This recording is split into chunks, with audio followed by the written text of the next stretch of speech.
summarize what you do in 30 seconds, could you do it? Probably. I bet you've been in the circumstance where you're introducing yourself and you need to sum up all that your business is really quickly. What about one sentence? A little bit harder, right? But again, if you've been in business for a while or you're a HerBusiness Network member, I bet you have an established sentence, or what we call a connection statement, that you can whip out that encapsulates your business. But what about this? What about one word? Could you do it? Could you define your business and everything it does and everything you want for it, everything you're helping others achieve, everything you stand for in just one word? Yeah, that's way harder.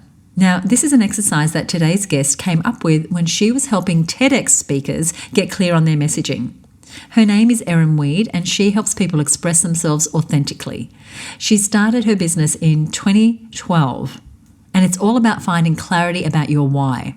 And through live workshops and private intensive using what she calls the DIG method, she has helped over 1,000 entrepreneurs, executives, authors, academics, and speakers access their truths and deliver their words succinctly. Now, she's been featured in all the places like CNN and Entrepreneur, the New York Times, NBC, Glamour, and a whole lot more. And today, she's talking to us about the power of clarity and messaging.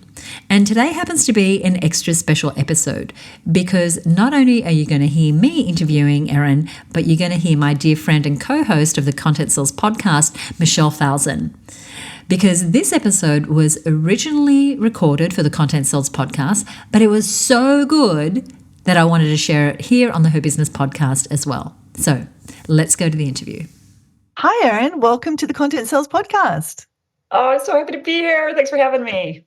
Oh, we're so excited. We're so excited to introduce you and your work to our listeners. Let's kick off by having you describe what the DIG is and what inspires you to develop this process. So the DIG is a method that I developed in 2012, and it basically helps someone to unearth their purpose and distill the whole thing down to just one word. And The reason that I decided to do this, I didn't really decide. It just kind of organically very much happened because I was working with TEDx speakers at the time. And basically these people were just having a hard time distilling these big truths and tons of data and tons of ideas down to that 18 minutes or less. Mm-hmm. And I started to realize that we're always going to be more confident when we're clear. And so I was like, how do we get these speakers so ridiculously clear that they organically become more confident, and then they organically make the connection that they're looking to create with their audience? And so I was like, what if we just got down to one word? Like, hey, your talk is all about finance, but maybe it's really about freedom, you know? So you're talking about a subject matter, but through the lens of, I call it a frequency. Because you can feel the difference. Like, to stick with the speaker examples, you can feel the difference if you see a finance speaker about freedom, who has like the frequency of freedom, versus someone who has the frequency of safety. You know what I mean? So even if you never say the word, the leader is bringing it through in how they deliver their content. You feel it. And so I started just getting them down to one word. At first, it was just kind of a game, just like how much can we distill this thing, you know? And then people started really rocking their talks and going viral. And I was like, okay, I think we got something here. And I know I'm not the best speech coach in the world. Like, there's definitely better speech coaches who are great performers and script writers and things. But what I'm really good at is helping people express their most authentic selves. That is so cool. I love that. And I imagine that feeling is a big part of how you differentiate your method from, other people who talk about messaging, clarifying purpose. What else? Is there more than that? What else as far as what? Let me ask that again, and we might just take that little bit out. Okay. So I imagine that feeling is definitely a part of what differentiates your method. How does the DIG differentiate from other methods for creating messaging and clarifying purpose? Yeah, there is definitely a feeling component to it. I feel like what we do in the DIG, and the reason I call it the DIG, is that we're excavating what's already there. We're helping people to remember their true self. I don't feel like I ever go into a session with a client and tell them who they are. But I am a really skilled Sherpa in holding their hand as we look at their whole backstory and seeing their own brilliance, even in their struggles, and bringing that into their message and infusing it into what you have to share with other people. Because I believe that our purpose is to be the best student in this one word frequency, but it's also to be the best teacher. And so that's probably why I worked with a lot of speakers and authors, because that constant cycle of learning and sharing is it should never stop, right? If we're going to be evolving human beings. I love what you said about excavating. That is such a great word, because what it reminded me of is a sculptor. And, when they talk about there's a piece of marble and then you take away what is not David or what is not the piece. And that's kind of what you're doing with people around that core messaging. I love it. Totally. I mean, if you think about it, I think most of us have experienced something in our life, whether it's through childhood or into present day, where we were confronted with some circumstances that made us, whether it be out of necessity or safety or belonging, where we just start to adapt ourselves to become something that we're not totally. And then that becomes a habit. And then that becomes a life, because we start making these choices in alignment with that thing that's not us, and it becomes this slippery slope. And so I feel like a lot of what the dig does is it helps people get back to the basics, like deep down inside, who are you really and what do you have to share? And people are usually relieved, like that's, sometimes people are like, oh, is it scary to do a dig? And I'm like, sometimes people have some hesitancy just because there's a lot of sharing involved with it when you're working with a dig facilitator. But, it's almost like if you ran into your best friend at the airport. You know what I mean? You weren't expecting to see him there. It's just like, oh, I remember you. This is awesome, And so it's almost like we're running into ourselves in a very strategic way, and that's only going to be a good thing. Love it. Yeah, I love the way you put that. And I too really resonate with the excavating idea. And I, from the minute that I met you and you told me about this process, I was like, that name is genius, the dig, right? Because that's exactly what it is. Let's go for the dig. And as you're listening to Erin speaking, just as a meta thing, do you see how easy it is for her to integrate that name just into the language? Like when we do a dig or when you talk to a dig facilitator, like that name is just so portable and genius and absolutely so accurate to what you do. And I think, to your point, we do bury ourselves, it keeps us safe. Maybe we were rejected in some way at some level and we tuck those parts of ourselves away, but it's very often those parts that we need to be sharing if we want to teach, if we want to reach people, if we want to connect. So I just love your work, and I've done the dig, and I want to say to anybody that might be scared of the dig, do not be scared. It was awesome, and it's absolutely had an impact. Like it was over a year ago, I think, or close to a year ago, and I still think about that process, and it still guides me and my word. I love when I hear examples and stories of people that you've worked with or that, that have had the experience. So can you share maybe a transformative experience or a breakthrough that occurred because of the dig, whether it's your own or something with a client, just to dimensionalize things a bit for our listeners? Yeah, totally. I mean, I think the best part of my job is just all the rad human beings that I get to meet and see and witness in such a powerful, transparent way. And, I've done about 1,500 digs at this point, and mostly in individual or small group kind of settings. So it's been a lot of digging. And there's just so many interesting people. Like, and I would say honestly that like every time I walk away from a dig, I have fallen in love a little bit with the person, because there's something about it. There's some famous quote that's like, if you don't like someone, just get to know them. It's like, if you really get to know someone, it's really hard to not like them anymore. And that's the beauty of my job. I mean, I work, I think one of the people that comes up for specific examples, I work with the NFL a lot, and I just love these guys. Like, they're so energetic and they're the best workers, and they're just such good students because like they're athletes, so they're used to like just taking letting you take the lead, and then they do what you ask them to do. And there's this one gentleman named Ryan Harris who it was a Denver Bronco, and he actually was a Super Bowl champion. So when they won, I think it was in 2015. And this guy is so successful, just amazing real estate investor, and just businessman in a lot of different ways, but he really wanted to speak and he wanted to share his story. He wanted to get that message out there. And so it's not like he was lacking anything, like he has the prestige, he has the knowledge, he has the connections, and yet he still didn't have that total confidence because he didn't have the total clarity. So we were able in his dig to discover, and he gives me permission to talk publicly about him, so I'm not sharing anything I shouldn't, but in his dig, we found out that his word is beyond. Now, this guy has just an operating system that is like a rocket ship. You know what I mean? Like everything he does, whether it's with his marriage or with his companies or with his children or with his football commentator work, it's like he wants to go outside of the stratosphere. So that's infused in everything. And there's a superpower in that. And there's also a struggle in that. Like he suffers because of this sometimes too. He's a lot for people because a lot of people aren't built to be rocket ships, So, but we were able to take that one word and infuse it into his communications, into how he even talked about himself when he was selling his speaking services and ultimately when he put his book out. So I love that. It's this acceptance of self as well, like just realizing who you are and embracing that. And I know when I see a great speaker or a great communicator or a great teacher, I think that's the common thing with all of them. There's this degree of self-possession and of being prepared to sort of show up and be present.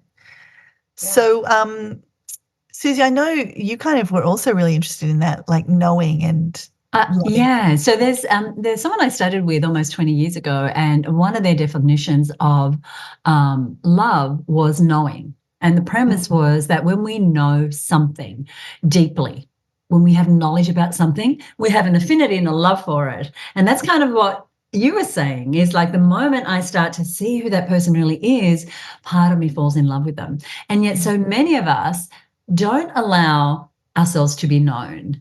But if we think about even the big movie stars or musicians, the ones that we get to see are the ones we typically fall in love with. And it's kind of a side comment, but I just connected with that when you said that about falling in love.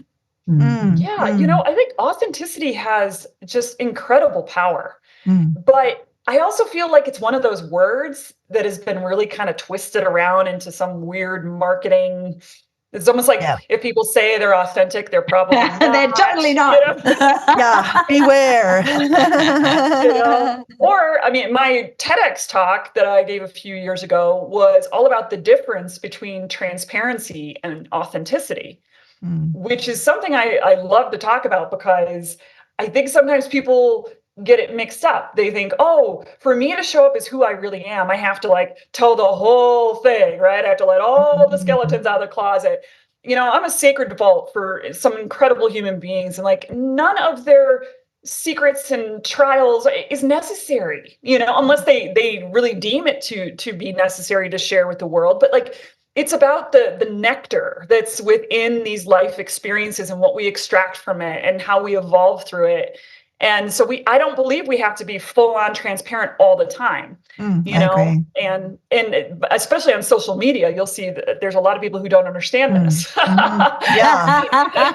It can get a little awkward at times, so. Yeah, I think that's a really powerful distinction you're making. And it's something that I imagine you have to be really clear on with people, because as you go on the dig and you do the excavation, it doesn't mean everything you find has to be, put on display. It just means you're sort of looking in that territory for the things that are kind of close to the bone, close to the center of the core of the person. So we've started talking a bit about people, like you mentioned, your client, and he's kind of got businesses and things like that. A lot of the listeners to this show are small business owners.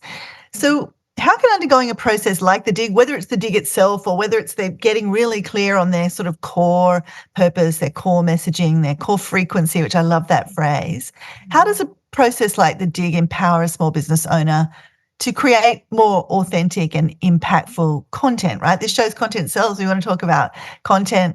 Like, why do we need to get clear on our core message and purpose? What benefit does that have for our communication? Well, one of the being a small business owner myself, I mean, I think one of the things that's held me back and my peers back has been self-doubt. Like when we don't have, I actually use the term epic clarity, like not just, oh, I feel clear about what I do. I want epic clarity of who I am, what I stand for, and how to express it. So that anybody you run into at any networking event or coffee shop or airplane, you are so on fire and ready to tell this person about what you do and what you have to offer that you just become unstoppable. And so I think it's that epic clarity that a lot of small business owners are missing. And I'm sure there's a lot of different ways that you can find it. For me, I need, because I tend to have kind of an overwhelmed brain. I run a little anxious. So the hyper distillation of the one word helps to bring me back. And one of the things that we do in the dig is after we get people to their one word and they know what that frequency is that they're here to learn and teach, we do an exercise called the grounding question. Because it's one thing when you go and you have these personal development experiences and you feel all great and you walk out of there, it's awesome. But then life hits, right? Then you're challenged. Then you get into a fight with your partner. Then, it's just like life gets lifey. And so we have this tool that I call the grounding question. And so the grounding question is a very simple, straightforward question that we can ask ourselves, particularly when we're triggered and where we're less likely to be in our most authentic vibration. So we basically ask ourselves this question to bring us back to who we are, to bring us back into our unique native frequency. And so I'll give you an example of this. So my dig word is authentic. I am here to learn about this. I have massively screwed this up in my life. I have built an entire business around helping people do it. It's superpower in shadow. But on a daily basis, because that is my word, and I'm learning about this in this lifetime, I'm constantly challenged by it. And so I have a grounding question to make me constantly stop and be mindful that I need to choose and drop in with my authentic self instead of just reacting. So for me, my grounding question is, how real do you want to be? How real do you want to be? And these grounding questions are important because it's not like a yes or no answer. It's not black and white. It's not binary. It's an invitation to come back into yourself, and how real do you want to be? There's times where I get in the back of an Uber and I don't want to be real. I am sleep deprived. I am, whatever's just happened. I don't want to talk to a singular person. Or, if there's any speakers in your audience, after you get off stage and you're just completely, you don't want to make friends and it's okay. So how real do you want to be? Zero, but it's inviting me back into myself, so that I can operate from a place of power and confidence versus falling into an inauthentic reaction. What a powerful tool you've just given us. We want people to go do the dig. I want to do the dig. And even in what you just said there about having a grounding question that gets you present, so powerful because your access to that presence is so much faster when you've nailed that grounding question. So good. Totally. What do you find is the most challenging aspect for people going through the dig? On a personal level, what do they find most challenging and how do you help them overcome it? It's a pretty ease-filled process just because people are talking about this topic that they are most expert in, which is themselves. And so that's usually not super challenging. I do sometimes have people that feel some resistance around this idea of one word, almost as if the one word is somehow limiting you or boxing you somehow. I am an Enneagram 7, so I do not like to be trapped or restricted in any way, shape, or form. I get that argument. I actually feel like the word is where all the freedom is, because the word allows you to have this complete expansive experience on life, but to look at it through a lens. Because if we were just to look at every situation that happens to us through the lens of, freedom and nurturing and beingness and love and authenticity, and it's just you can't do it. You just can't do it. But if you look at it through one frequency, it all of a sudden just becomes more rich. I have a question about that. Firstly, you obviously create a very safe environment because being more authentic isn't something that everybody feels safe going into. So obviously you create a really amazing environment. Oh my gosh, what was the question? Let me come back to that. The one word. So what if you've got freedom and I've got freedom? Is that where people might feel limited? It's like, well, or how is my lens different? You mean if like two people have the same dig word? Yeah. So that happens sometimes. And, but here's the cool thing. When I bring those people up in my mind's eye, they are not even remotely similar. You know what I mean? And freedom is actually a good example to use, because I do have several people that have the word freedom. And when I think of them, though, I mean, they're so different, because in addition to getting you down to one word, I think I've mentioned the term operating system a few times. So your operating system is extracted from you telling your life story. It's 10 words or less. It's in a shape. And it's just these one word frequencies that are working together. If you can think of it almost like a sports team, you need the whole team to play the game, but the dig word is the captain. So you have these 10 words that are working all the time. So that's another reason that everybody's completely different. You know, even if you do have the same captain, you definitely don't have the same operating system, which is really fun. Yeah, because the DNA has all these different components. I love it. Now, as Michelle said, our audience are women business owners, and they know that in a crowded market, standing out is so essential. So how do you recommend business owners find their unique voice and messaging, and what do they do with it once they've found it?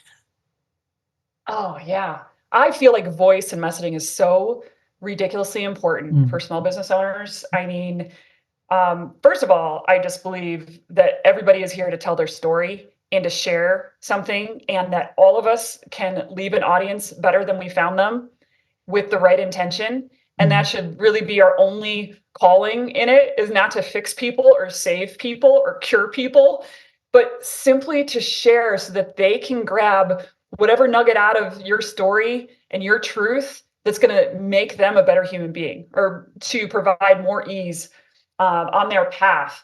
I feel like entrepreneurs too are just some of the best teachers in the whole wide world, you know, and this is coming from someone, I work with academia a lot. And I know those are the educators of the world, and they're amazing, but there's something about the spirit of a business owner that just almost automatically turns you into a teacher. So the more clear you can get on what your message is, the more you can help people. I love what you're saying, because we say this inside of Her Business all the time, that we are all teachers. We're teaching someone what to want. We're teaching someone why their nutrition is important. We're teaching someone how to navigate menopause. We're teaching someone the right blinds to put in their living room. We are teachers. And so that messaging is so important. And once we have it at this nub, like you're providing us with, it can go everywhere. Like Michelle said, this show is about content marketing, but that message, that's your differentiator. That is so powerful. Thank you so much for what you just said. Absolutely. Thanks. You're such a goodie, Erin. We love you already. Hey, I love you guys. Yeah. I could talk about this forever, as you can I know, see. we could be here all day. We could be in trouble here. This could be the 4-hour podcast episode. But just one last question from me. Can you talk about how the dig, or perhaps other strategies that you might be able to recommend, can really help someone who might be having that fear of visibility and putting themselves out there in their marketing, in their speaking, in their content, you know, that they might be sharing? Like, I think that's sometimes we just cannot cross that threshold. What do you say to that person? Well, the dig facilitator in me gets super curious about why they're not putting themselves out there. Like, it's probably in your operating system. I have a client who had that similar issue, and but she's an executive at a company, and they really wanted her to start talking more and things like that. She just couldn't get there. We dug her.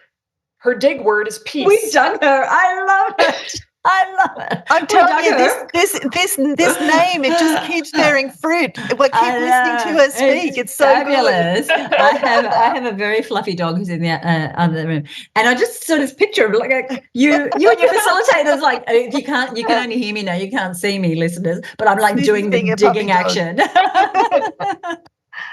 Yeah. So, Well, so her dig word is peace, right? yeah, right. And so what was going on there was that she felt like by putting herself out there, she was opening herself up so much that it was going to mess with her peace.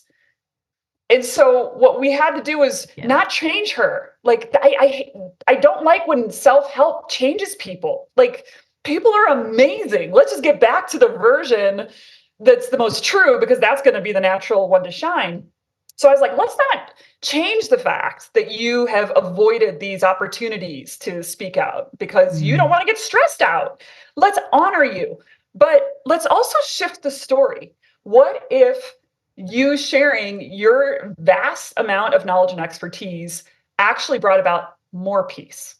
What if by what you say, you share it with your audience and you give them peace?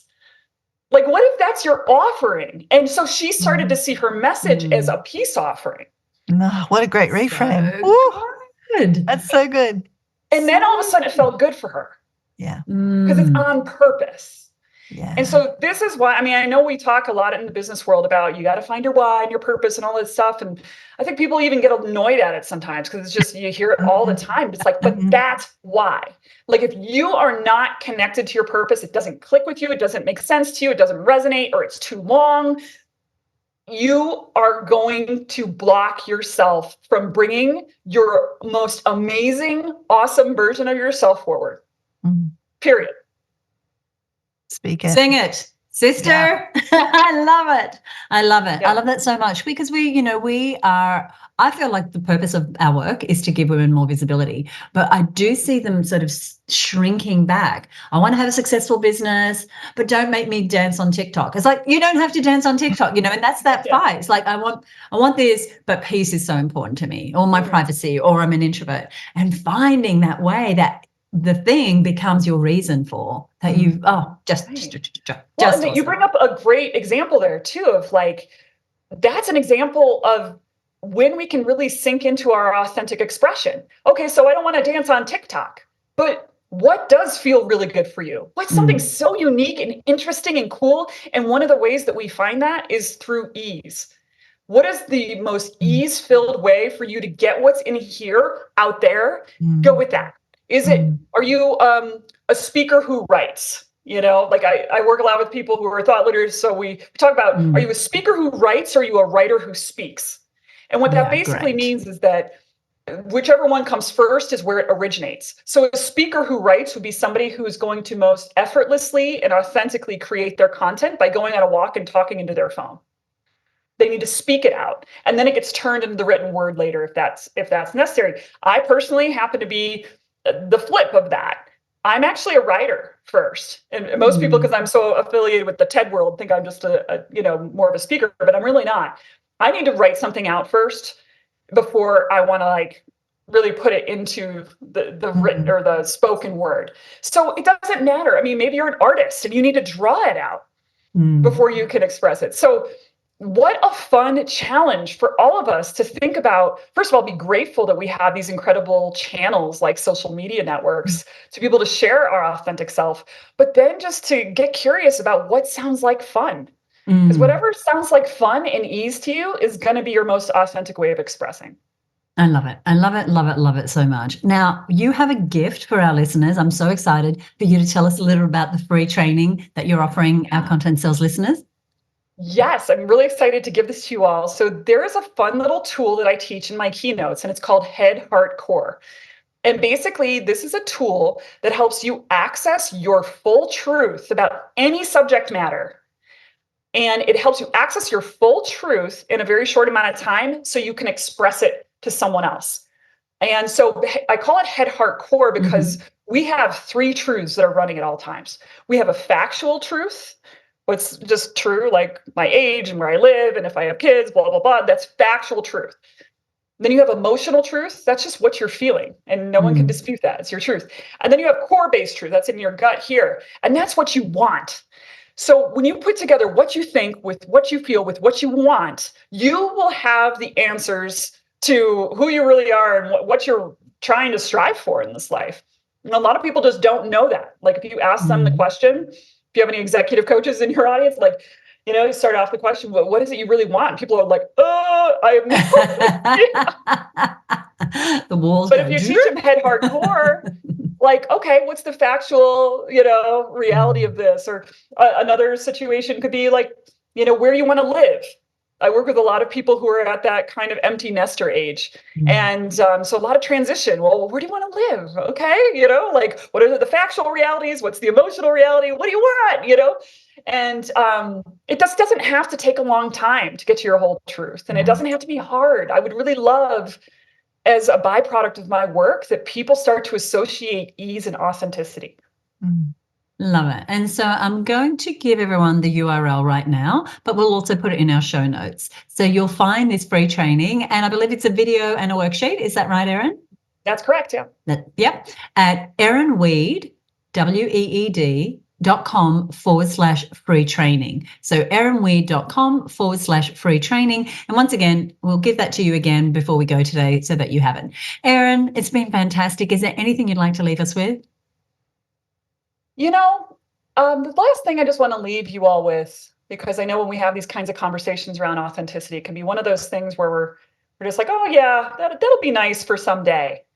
But wouldn't it be nice if we lived in a world where everybody was a bit more authentic? And I just would love to issue a challenge to our listeners here today, that someone's got to go first. If we want a more authentic world, if we want people to be real with us, we got to be real with them first. And so maybe just as a little takeaway from today's episode, you can just go one step further than you might normally go in expressing your factual, emotional, or core-based truth, and just be real with people, because guess what? We're all mirrors for each other. So whatever you put out there, you're going to get back. Thank you so much. Such sage advice. Thank you so much. Thank you again, Erin. We so appreciated your time and just sharing your brilliance. I knew it was going to be great, and it was even better than I thought. Thank you so much. Thank you. Thank you. So good to see you guys. Take care. Now, this concept of boiling everything down to one word that fully represents who you are is so powerful. I love how Erin looks at this, because she doesn't look at it in a restrictive kind of light. Rather, that one word gives you pure and clean clarity, which I think is such an important tool to have when we're dealing with the chaos of day-to-day life. It's a way to focus in on ourselves and reconnect with our authentic selves in a way that is quick and powerful. We don't have to go do a 30-minute meditation session to get that reconnection. All we have to do is think of your dig word and ask yourself that centering question that Erin talked about. And I would love to know what you think your dig word would be. Now, I highly encourage you to go ahead and work with Erin to find out what it is, because her process is going to be way beyond me asking you this question. So I would go ahead and book a session with her. But if you had to choose one by yourself today, what would it be? I mean, I think my dig word would be grit. Grit really encapsulates me. PJ, my partner, says it's my middle name. And it's about everything that we teach inside of her business. Teaching women to be really gritty, that success in business isn't an overnight thing, is that you have to sort of dig in and really continue to be consistent and do the work on yourself and on your business. And grit also encapsulates my personal life. If you know anything about my upbringing, I had to have a lot of grit, and what I focus my life around. So I would love for you to have this gift for yourself of this one word. And as I said, get connected with Erin, do a session, and get this for you. Like, anytime we can get clearer on our messaging, I think it really, really helps. I mean, inside of her business, this is in one word, but we have a couple of taglines, like do what you love every day, which is just about having businesses that we love. And that's something we created so that we didn't have to say 20,000 words to describe what we do. We have another one, which is growing your business. Now that is 4 words and a comma. And, that is succinct as well. And so we have another one, which is inspiring women of Australia. But getting that one word, how powerful is that? I would love to know what your one word would be. Now, everything Erin talked about today so clearly corresponds with what we believe inside the Her Business Network. And to find that purpose and that why that moves you and keeps you passionate about getting up in the morning and doing what you love, it just fills my heart.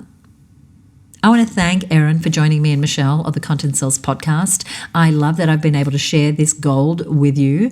And I want to invite you to join me for the next episode of this show. I love doing this show for you. I appreciate you listening. And anytime I can get a comment to say, you know what, I really enjoyed that, or I learned that, it just fills my heart. And so you can write to me personally at podcast@herbusiness.com, or you can DM me on Instagram. You will find us at HerBusiness on Instagram. It's also a really great place to get snippets from episodes like this, where we find the little nuggets in the interviews that we do and we post them right there on Instagram. Once again, you can reach out to me at podcast@herbusiness.com. If you're new to the show, welcome. We've got so many great episodes coming up, so be sure to hit follow or subscribe wherever you are listening. And finally, one request. If you enjoyed this episode, would you head to Apple Podcasts and leave us a rating or review? Any podcaster is always so appreciative of getting a rating or a review. And if you leave a review, I promise you this, I will give you and your business a shout out here on the show. That's my little trying to twist your arm bribe. So thank you so much for being here. Join me next time right here on the Her Business Podcast. Bye for now.